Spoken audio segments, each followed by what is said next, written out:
Bonsoir, la question fait débat depuis longtemps sans qu'aucune réponse formelle puisse être apportée.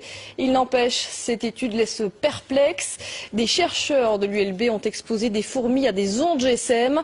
Très vite, les animaux sont non seulement désorientés, mais ils perdent de 50% de leur capacité, un résultat qui donne à réfléchir. Jimmy Méo et Kinerkan.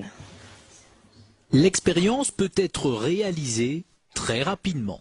Poser un téléphone portable au milieu d'une société de fourmis et déjà instantanément, les premiers effets sont visibles. Vous voyez que celle-ci n'a plus sa locomotion normale.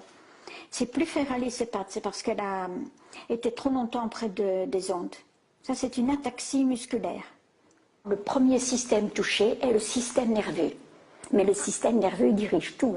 Il dirige la locomotion, il dirige la perception des signaux émis par les autres, il dirige le comportement, etc. Donc tout est affecté.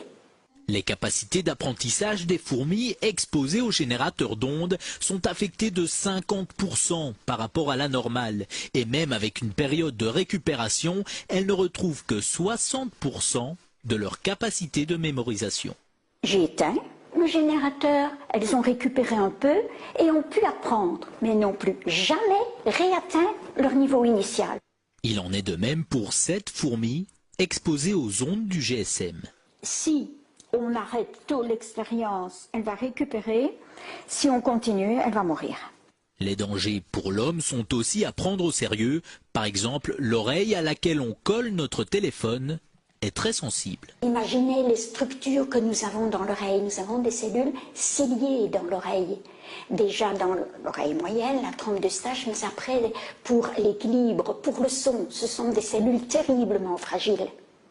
Les conseils, éloignez votre appareil, pas d'utilisation pendant trop longtemps.